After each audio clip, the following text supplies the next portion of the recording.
बिहार में स्वास्थ्य व्यवस्था को बेहतर बनाने के लिए सरकार बड़े बजट और आधुनिक सुविधाओं के दावे करती है, लेकिन पूर्वी चंपारण के सुगौली से आई एक तस्वीर ने इन दावों पर सवाल खड़े किए हैं। अब ये सवाल उठने लगे हैं कि क्या करोड़ों की बजट वाला बिहार स्वास्थ्य व्यवस्था को बेहतर कर पाएगा। सवाल ये है कि जब बिहार का स्वास्थ्य बजट 21,270 करोड़ रुपए है, तो क्या मरीजों की टूटी हड्डी के इलाज के लिए गत्ते और थार्मोकोल का सहारा लेना पड़ेगा। ये मामला है दरअसल बिहार के सुगौली से, मोतिहारी से एक तस्वीर आई है जहां पर सामुदायिक स्वास्थ्य केंद्र CHC में सड़क हादसे में घायल मरीजों का इलाज करने के दौरान ऐसी तस्वीर सामने आई जहां फ्रैक्चर वाले मरीज के पैर को स्थिर रखने के लिए अस्पताल में उपलब्ध स्प्लिंट की जगह गत्ते का इस्तेमाल किया गया। ये पूरा मामला किस तरीके से पहुंचा, तो सुगौली थाना क्षेत्र के नायका टोला के पास टेम्पो और पिकअप की आमने सामने टक्कर में 4 लोगों की मौत हो गई। मृतकों में 3 एक ही परिवार के सदस्य थे। हादसे में कई लोग घायल हुए, जिन्हें इलाज के लिए सुगौली CHC लाया गया। घायलों में कुछ मरीजों के पैर में फ्रैक्चर था। आरोप यह है कि अस्पताल में फ्रैक्चर को स्थिर करने के लिए जरूरी उपकरण मौजूद नहीं थे, जिसके बाद डॉक्टरों ने तत्काल राहत और गत्ते और पट्टी का सहारा लिया। अब डॉक्टरों की मजबूरी का है या सिस्टम की नाकामी। ड्यूटी पर मौजूद डॉक्टरों का कहना है कि फ्रैक्चर में हड्डी को तुरंत स्थिर करना जरूरी होता है। उपलब्ध संसाधनों में मरीज को प्राथमिक इलाज दिया गया और बाद में बेहतर इलाज के लिए रेफर कर दिया गया। डॉक्टरों की कोशिश पर भी सवाल नहीं उठाया जा सकता है, लेकिन सवाल उस व्यवस्था पर है जहां सामुदायिक स्वास्थ्य केंद्र में जरूरी ऑर्थोपेडिक सामग्री का उपलब्ध नहीं होना।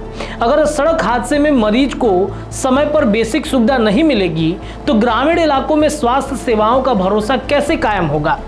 एक तरफ बिहार के स्वास्थ्य मंत्री हैं निशांत कुमार, वो बिहार के सबसे बड़े अस्पताल PMCH में लापरवाही पर कार्रवाई कर रहे हैं, दवाओं की कमी पर अधिकारियों को फटकार लगा रहे हैं। दूसरी तरफ सुगौली जैसी तस्वीर सामने आ रही है जो बता रही है कि जमीनी हकीकत क्या है। हालात जमीन पर अब भी चुनौतीपूर्ण बने हुए हैं।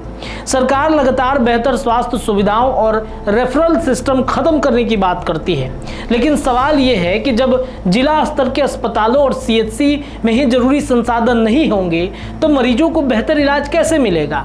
बिहार की स्वास्थ्य व्यवस्था की असली परीक्षा बजट में नहीं है, बल्कि उन अस्पतालों में होती है जहां गरीब उम्मीद लेकर पहुंचते हैं। सुगौली की तस्वीर जो है ये सवाल पूछती है कि क्या बिहार में बेहतर इलाज की व्यवस्था बदलेगी, फिर मरीजों को हर बार जुगाड़ के सहारे ही इलाज कराना पड़ेगा। सम्राट चौधरी ने कहा है कि बिहार के छोटे अस्पतालों से शहरों में रेफरल सिस्टम को हम बदल देंगे, लेकिन जब सुगौली जैसी जगहों की तस्वीर सामने आती है, CHC की तस्वीर सामने आती है, तब ये हमें कैसे मान ले कि बिहार में उन जगहों से रेफर नहीं किए जाएंगे। डॉक्टरों की कमी, डॉक्टरों की लापरवाही और इस तरीके के सामग्री अगर नहीं होंगे, तो ये कैसे माना जा सकता है कि वहां से रेफर नहीं होंगे।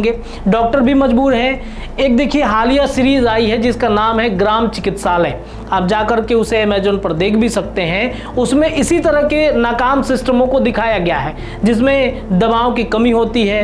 वहां पर तो इसमें एक सीरीज में यह भी दिखाया गया है सीन कि वहां पर जो सरकारी दवा आ रही है, उस दवा को एक जो वहां के कर्मचारी होते हैं वो जाकर प्राइवेट क्लिनिक में जाके बेच आते हैं। तो इस तरीके की परिस्थितियां अगर बिहार में उत्पन्न हो रही है, और ये कोई गलत नहीं दिखाया गया है, यह सच में ऐसा होता है। कितने जगहों पर जाकर अफसर छापा मारते हैं, कितने जगह पर ये देखते हैं कि दवाएं मिल रही हैं कि नहीं मिल रही हैं, ऑर्थोपेडिक्स के जो सिस्टम होते हैं वो मिल रहे हैं कि नहीं मिल रहे हैं। तो ये कहीं ना कहीं बिहार के बदहाल स्वास्थ्य व्यवस्था पर सवाल है, और एक तरीके से एक जोरदार तमाचा भी आप इसे कह सकते हैं। सुगौली की तस्वीर ने यह साबित कर दिया कि बिहार में कभी भी स्वास्थ्य व्यवस्था नहीं सुधर सकता, जहां पर 21,000 करोड़ रुपए का बजट बिहार सरकार ने स्वास्थ्य व्यवस्था को सुदृढ़ करने के लिए दिया हो।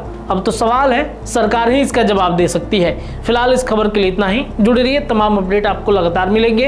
ऐसी खबरें हैं अगर आपके पास भी, तो आप दिए जा रहे मोबाइल नंबर पर भेजिए, उस खबर की प्राथमिकता हमारी होगी। बहुत बहुत धन्यवाद। वीडियो पसंद आए तो इसे लाइक और ज्यादा से ज्यादा शेयर करें। हमारे चैनल को सब्सक्राइब करना न भूलें ताकि आपको हर जरूरी खबर सबसे पहले मिल सके। अगर आप किसी खास विषय या मुद्दे पर वीडियो देखना चाहते हैं तो कमेंट करके जरूर बताएं। आपकी राय हमारे लिए बेहद अहम है।